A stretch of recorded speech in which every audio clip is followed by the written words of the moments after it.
নমস্কার, আমি পূজাস ড্রিম প্ল্যানেটে আপনাদেরকে স্বাগত। এখন বাজে সকাল 6:15। অ্যালার্ম দিয়েছিলাম 6টায়, একটু উঠতে দেরি হয়ে গেল। আজ হলো একাদশী। তো সকালে উঠেই আগে স্নান করে সমস্ত গ্যাস পরিষ্কার করে আর আজকে যা রান্না হবে বের করে রেখেছি। আর ওদিকে আমাদের মিস্ত্রি কাকু চলে এসেছে। আজকে একটু টুকটাক বাড়িতে কাজ আছে। হাতুড়ির আওয়াজ শুনেই আমার ছোট্ট গুড্ডু সোনা উঠে পড়েছে আর বলছে আমি দেখবো কি কাজ হচ্ছে, আমি দেখবো। আমি বললাম যাও একটু তুমি ঘুমাও, তারপরে একটু পরে উঠবে। আর ওদিকে অতনুর শরীরটা খারাপ লাগছে, বলছে জ্বর জ্বর লাগছে। আমি বললাম যে তাহলে থাক, ওদিকে তো মিস্ত্রি কাজ হচ্ছে, আমাকে ওগুলো দেখতে হবে, আর ছেলেটাকেও তো দেখার কেউ নেই। তো আমি বললাম যে থাক, তোমার যখন শরীরটা ভালো লাগছে না, যেও না। আর আমি একটু দেখুন ফুলকপি আর আলু একটু সেদ্ধ বসিয়ে দিয়েছি। ভাবলাম একেবারেই তাড়াতাড়ি করে রান্না করে নেবো। আলু, ফুলকপি আর পনির দিয়ে একটু তরকারি। আর ওখানে তো ওখানে মিস্ত্রি কাকু কাজ করছে, রান্নাটাও দেরি হয়ে যাবে। ভাবলাম গোপুসোনাকে ঘুম থেকে তুলে আজকে স্নান করিয়ে নতুন জামা পরিয়ে দিই। তো তাই গোপুসোনা জামা চেঞ্জ করে একটু গোলাপ জল দিয়ে একটু অগরু দিয়ে মিশিয়ে, আর ও চন্দনটা আনিনি, চন্দনটা ওপরে আছে ঠাকুর ঘরে। তো ভাবলাম যে তাড়াতাড়ি করে স্নানটা করি, গোপুসোনাকে খেতে দিয়ে দিই।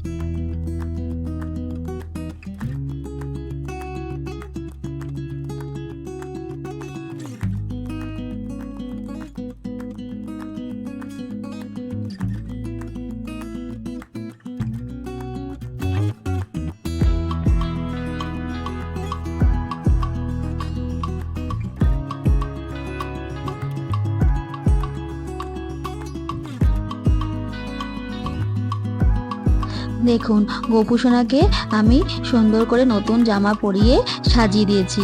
আর গোপুসোনাকে দেখলেই মনে হয় যেন গোপুসোনা মিষ্টি করে হাসছে।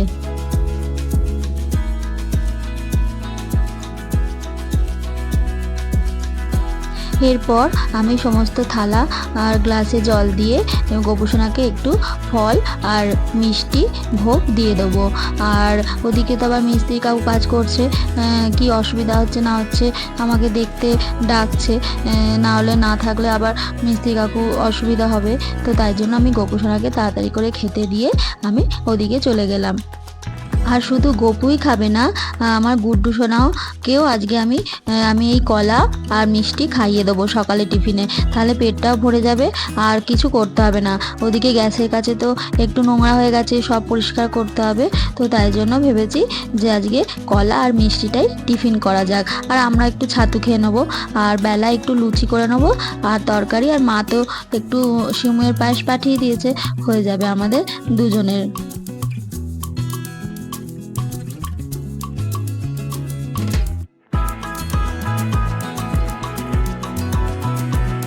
অনেক দিন ধরে ভাবছিলাম এই ছোট ছোট কাজগুলোকে করাবো, কিন্তু যা গরম পড়েছে কোনো মিস্ত্রিই কাজ করছে না। তাই আজকে সকাল সকাল আমাদের এই মিস্ত্রি কাকু চলে এসেছে পান্ডুয়া থেকে, আর প্রায় 6:30তেই চলে এসেছিল। তারপরে চাটা খেয়ে বাবা 7টা নাগাদ পাঠিয়ে দিয়েছিল আমাদের বাড়িতে। তারপরে এই যে গোপুসোনার ভোগ আমি তুলে নিলাম, নিয়ে সবাইকে মিস্ত্রি কাকু, অতনু, তারপরে আমরা সবাই মিলে খেয়ে নিলাম। এরপর এই যে গুড্ডু সোনার ফটোটা অনেক দিন ধরেই পেন্ডিং ছিল, আমাদের এই পেরেকটা ঠিকঠাক করে লাগানো হচ্ছিল না। তারপরে এই যে ঠিকঠাক জায়গায় লাগানো হয়েছে। এই যে পেছনে যে ছবিটা, একটা বাচ্চার ছবি ছিল, সেটা দেখে তাই আমাদের ইচ্ছা হয়েছিল যে এখানে আমরা গুড্ডু সোনার ছবি লাগাবো। আর এই যে পনিরটা কিউব মতো করে ত্রিকোণা করে কেটে নিয়েছি। আজকে ভেবেছি একবারে পনির, আলু আর ফুলকপি দিয়ে একটু কষা মতো বানাবো, যাতে লুচি দিয়ে খাওয়া হয়ে যাবে আমাদের।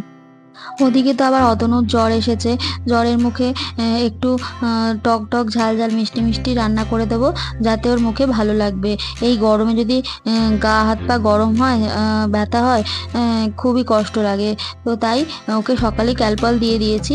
আর এই যে আমি আগে সাদা তেলে একটু গোটা জিরে ফোড়ন দিয়ে দিয়েছি, আর শুকনো লঙ্কা দিয়ে, আর টমেটো আর আদা বেটে নিয়েছি। আজকে কাজু কিশমিশ বাটা দেবো না, আজকে একটু টমেটো সস দেবো, তার পরিবর্তে একটু সস দিলে একটু টক টক মিষ্টি মিষ্টি হবে। আর একটু লেবুর রসও দেবো।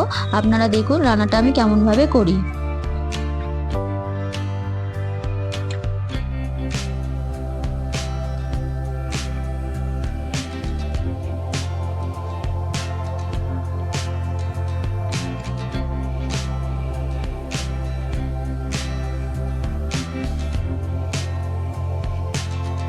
এরপরে হলুদ গুঁড়ো, লঙ্কার গুঁড়ো, নুন, চিনি দিয়ে ভালো করে কষাচ্ছি যতক্ষণ না একটু তেলটা ভালো করে বেরিয়ে আসে, যতক্ষণ না ভালো করে কষা হচ্ছে। এরপরে আলু, আর প্রথমে আলুটা দেবো যে যাতে ফুলকপিটা না ঘেটে যায়, ওই জন্য আলুটা দিয়ে একটু কষে, আর সবই তো যেহেতু সেদ্ধ করাই আছে বেশিক্ষণ লাগবে না। আর মাঝখানে পনিরটা দিয়ে দিচ্ছি যাতে তেলটার সাথে পনিরটা ভালোভাবে কষা হয়ে যায়। এরপরে আমি লাস্টে একটু ফুলকপিটা দিয়ে একটু ফুটে গেলে একটু হালকা হালকা গ্রেভি রাখবো যাতে লুচি দিয়ে খাওয়া যাবে, আর দিয়ে তারপরে আমি নামিয়ে দেবো। দেখুন আমি রান্না করছি আর আমার দুষ্টু সোনাটা কি করছে, এই যে সিঁড়ি দিয়ে, এটা এখন আবার নতুন খেলা হয়েছে। এতদিন ও সিঁড়ি থেকে ধরে ধরে নামতো, আর এখন আবার এই সিঁড়ির রেলিংটা ধরে এখন স্লিপ খেতে শিখেছে। ও বলে দেখুন একাদশীতে কি কি রান্না হয়ে গেছে আজকে, এই যে আলু, পনির, ফুলকপি তরকারি, সিমের পায়েস, আর সন্দেশ, আর আম, লুচি দিয়ে একদম পারফেক্ট আমাদের। আর তারপরে বিকালে এই যে আমার দুষ্টুটা চেয়ারে উঠে বসে আছে, আর এই যে যা যা কাজ হয়েছে এবার আমরা একটু ঠিকঠাক করে ঘরটা গুছিয়ে নেব, কারণ অন্যদিন তো আর সময় পাই না। আর আজকে যেহেতু আমরা দুজনে বাড়িতে একটু সময় পেয়েছি, আমরা একটু ঘরটা ঠিকঠাক করে গুছিয়ে নেব। আর গুড্ডুকে ওখানে তারপরে দাদুর বাড়ি পাঠিয়ে দিলাম। তারপরে এই যে দেখুন সমস্ত পর্দা জানলাগুলো লাগিয়ে দিয়েছি।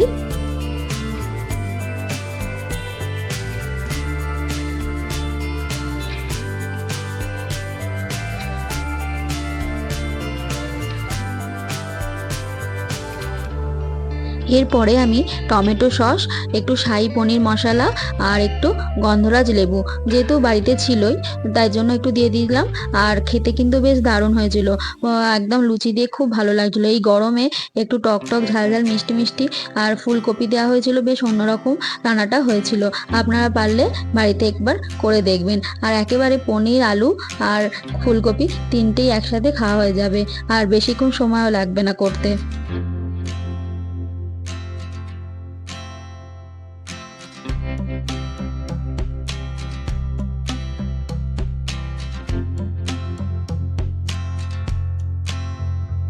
নিরামিষ দিনে অবশ্যই করবেন। আর যদি কোনো একাদশী, পূর্ণিমা কিংবা কোনো পুজো থাকে বাড়িতে এরকম রান্না করে দেখবেন, বেশ ভালোই লাগবে এই নিরামিষ পদ।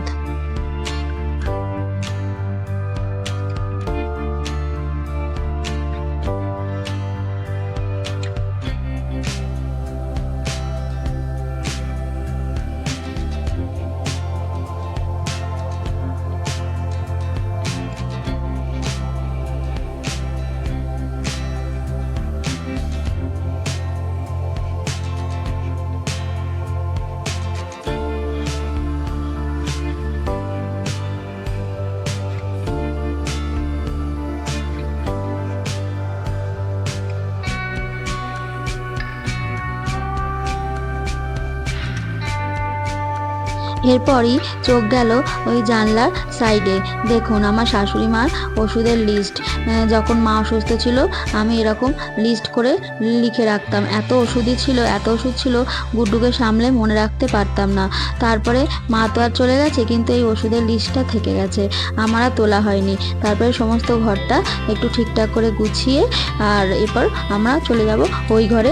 অল্প একটু কাজ আছে, আজকে ভেবেছি একদম দুটো ঘর পুরো কমপ্লিট করে নেব। শাশুড়ি মা না থাকলেও আমার দায়িত্ব তার ঘরটাকে একটু সুন্দর করে গুছিয়ে রাখা। আর কেউ যদি আসে তাহলে এই ঘরটাকে একটু বসতে দিতে পারি। আর আমরা মাঝে মাঝে এই ঘরটাতে আসি, আর গুড্ডুকে মাঝে মাঝে যখন টিভি দেখে তখন আমরা এই ঘরে নিয়ে আসি। এই যে আমার শাশুড়ি মা। আর এই পাশের ঘরটা হলো আমার ঘর। ঘরটা ছোট হলেও আমার আর অতনুর বেশ পছন্দের। এই ঘরটা ছোট হলেও ঘরটাকে বেশ সুন্দর করে সাজিয়ে রাখার চেষ্টা করি। আর তারপর তো আমার গুড্ডু সোনা আছেই, দুষ্টুপ করে। তারপরে এই যে গপু সোনাকে ঘুম পাড়িয়ে আমার গুড্ডুকেও ঘুম পাড়ানোর চেষ্টা করছি। কালকে আবার সকালে স্কুল আছে, ভোর ভোর উঠতে হবে। আজকের ব্লগটি তাহলে এই পর্যন্তই। আপনারা ভালো থাকবেন, সুস্থ থাকবেন। আর আজকের ভিডিওটা কেমন লাগলো আমাকে অবশ্যই কমেন্ট করে জানাবেন। আপনাদের সমস্ত মতামতই আমার কাছে গ্রহণযোগ্য। আর আপনারা ভালো থাকবেন, সুস্থ থাকবেন। দেখা হচ্ছে পরের একটি ব্লগে।